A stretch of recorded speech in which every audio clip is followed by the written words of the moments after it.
a bunch of dudes sitting around going, why are you not playing Shedeur? And why are you about it? Like they're playing the soundbite. He won't even say his name. He won't even say his name. What is that? I can't explain what they're doing either. You have a coach who won't even say his name.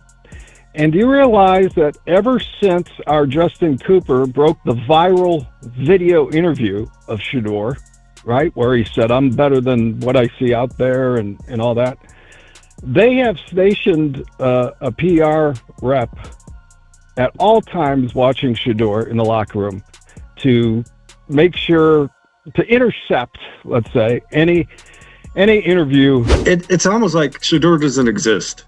To Stefanski. Yes. Yeah. He's not an option. At least that's the perception we in the media, and I'm sure the fans are getting too. Something is rotten in Cleveland, and it's not just the Browns' offense.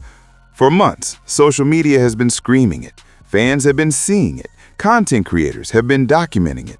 But now one of Cleveland's most respected media voices has finally said what everyone's been thinking. Kevin Stefanski has a Shedeur Sanders problem, and it's getting weird. Tony Grossi just dropped a bombshell that should have every NFL fan's attention. The veteran Cleveland sports journalist who has defended Stefanski through thick and thin, who stood 10 toes down for this coaching staff, who told us Dylan Gabriel was 10 times better than Shedeur Sanders, just pulled back the curtain on something that goes beyond football. This isn't about depth charts anymore. This isn't about development timelines. This is about professional respect, organizational dysfunction, and a fifth-round pick who might be the most talked about backup quarterback in the entire league. Let's start with the elephant in the room. Kevin Stefanski refuses to say Shedeur Sanders' name. Not won't, refuses. We're talking about a head coach in the National Football League who gets asked about his backup quarterback multiple times per week and treats the question like it's radioactive. Why wouldn't you, just to see if it does anything to the offense, give him an opportunity to go in there and play? Yeah, obviously my focus is where we are right now, Mary Kay. That's not my focus. Mary Kay Cabot has been pressing him. Other reporters have been pressing him. And every single time, Stefanski does what one podcast host perfectly described as hopscotch.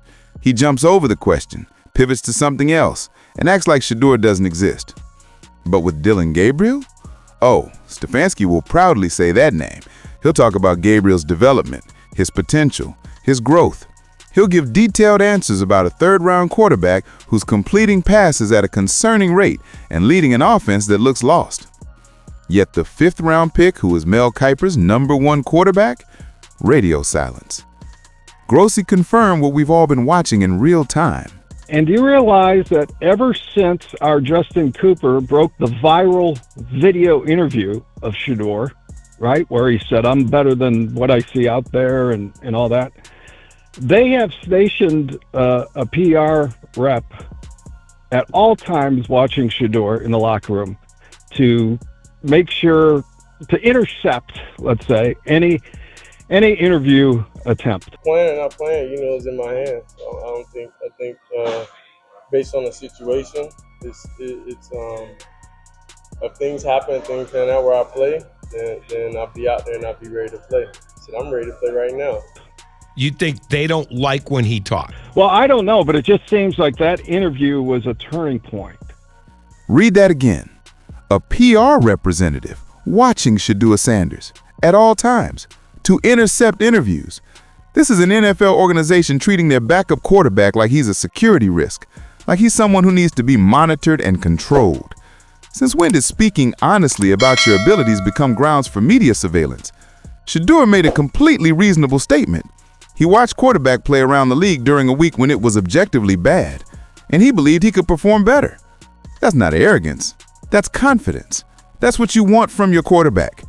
But apparently in Cleveland, that's a problem. They don't want Shedeur to speak. An NFL organization actively suppressing their own player's voice, not because he's saying something controversial, not because he's being a distraction, but because he had the audacity to believe in himself. And here's where it gets even more fascinating. Shedeur Sanders is handling this situation with remarkable maturity. Shedeur Sanders knows something we don't know because he's handling this situation very well. We see him in practice. We see how he's honky-dory, interacting with the players, the veterans. He's at practice being cordial with veterans like Myles Garrett, David Njoku, Denzel Ward, and Jerry Jeudy. He's even been seen consoling Dylan Gabriel on the sideline, trying to help him improve, looking at plays together. This is not a player causing problems. This is not a player being a distraction. This is a professional doing everything right while his head coach treats him like he's invisible. Meanwhile, Tony Grossi's evolution on this story is absolutely wild.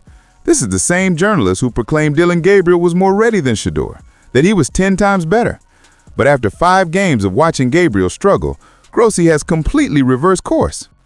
Grossi now admits that Dylan Gabriel cannot run an NFL team as a quarterback and will most likely be a backup in this league for a long time. But that even goes down to what they're doing with Dylan Gabriel. Why is he still playing? There's no reason for Dylan Gabriel to still be playing. And if you're going to tell me Shedeur's not ready, I'll tell you all the different ways that Dylan Gabriel wasn't ready, and you put him out there in the 5th week and you let him go ahead and try anyway. That's a massive admission from someone who was all in on Gabriel just a few weeks ago. The reason I'll say I don't think there's a split is because if there was someone in the building who wanted to see him play, I think he'd be playing. Obviously, the coach doesn't. You could. So we have a head coach who definitively does not want to play the 5th-round pick, who was widely considered a first-round talent. A GM who traded up to draft him, then immediately told the media they weren't planning to draft a second quarterback, and an organization that apparently rated Shedeur as a 4th-round prospect, despite every major draft analyst putting him significantly higher. None of this makes sense. And that's exactly the problem. This whole Sanders mystery began with them drafting him, and then the GM coming out an hour later and saying, "Hey, listen, the plan wasn't to draft a second quarterback." Okay, so why did you? Why draft a player you don't plan to use? Why trade up for him if you don't believe in him? Why make him QB2 if you're never going to give him meaningful reps? The Browns knew Philadelphia was about to take Shedeur with the very next pick. They felt compelled to jump ahead and grab him. But here's the kicker. Told Philadelphia, don't pick me. I don't want to be a backup to Jalen Hurts. So the Browns knew they were drafting a player who didn't want to be a career backup, who believed he should be starting, who had franchise quarterback aspirations, and then they proceeded to treat him like he doesn't exist.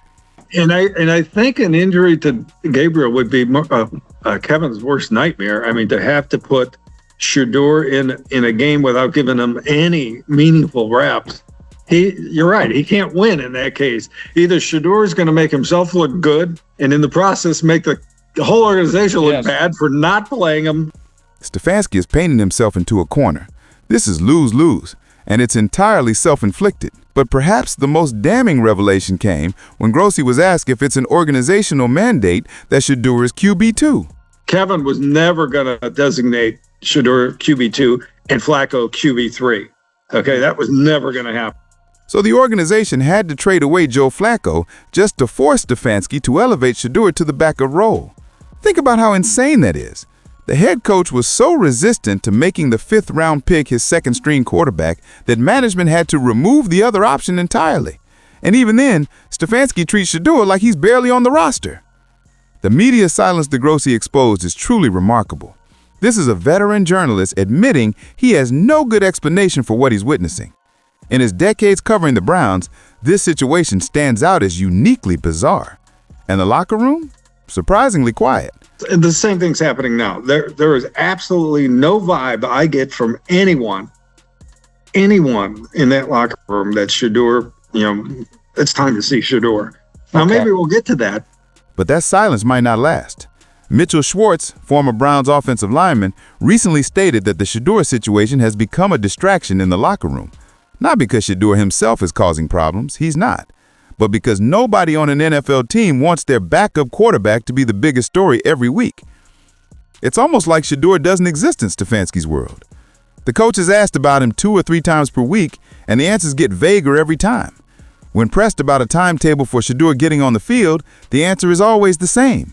We're not even thinking about that.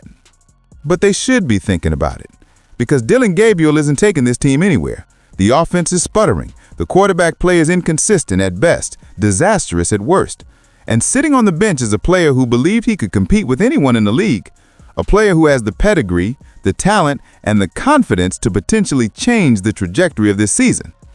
Yet Kevin Stefanski won't even say his name. Here's what makes this situation even more bizarre. Deshaun Watson.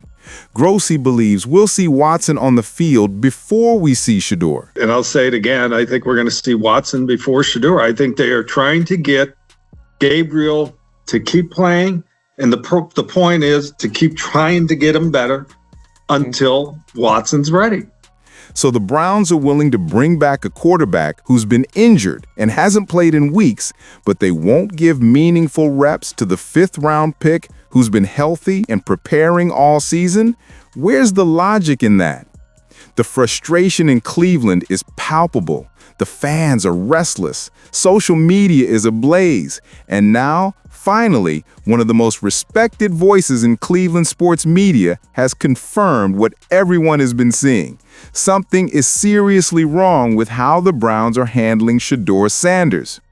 What's even more remarkable is how Grossi, who has been a Stefanski defender for years, is now openly questioning the coach's approach. Stefanski is digging in. He's making this his hill to die on. Whether it's ego, whether it's a philosophical difference with the front office, whether it's personal feelings about Shedeur, something is driving this bizarre situation. The most revealing exchange came when discussing whether the organization is aligned. Sure, but if they talk every day and Andrew says, we'd really like to see Shedeur play, Kevin's got to hear it from someone who's his boss. So unless Jimmy Haslam himself orders Stefanski to play Shedeur, it's not happening. The coach has that much power, that much autonomy, that much stubbornness to resist what the GM might want, what the fans clearly want, and what many in the media now believe needs to happen. If Haslam wanted to get it done, it would be done by now. That's the bottom line. The owner could end this tomorrow. He could mandate that Shedeur gets reps. He could demand answers about why a 5th-round pick who was considered a first-round talent is being treated like he doesn't exist. But he hasn't, which means either Haslam is on board with Stefanski's approach or he's staying out of football decisions in a way that's allowing this dysfunction to fester. The fans avoided this in the Miami game because the defense dominated and the game was never close. But against Baltimore, with Lamar Jackson on the other side, if Dylan Gabriel struggles, if the offense looks lost again, that stadium is going to erupt with calls for Shedeur Sanders. And Kevin Stefanski still won't say his name. This is unprecedented. This is unprofessional.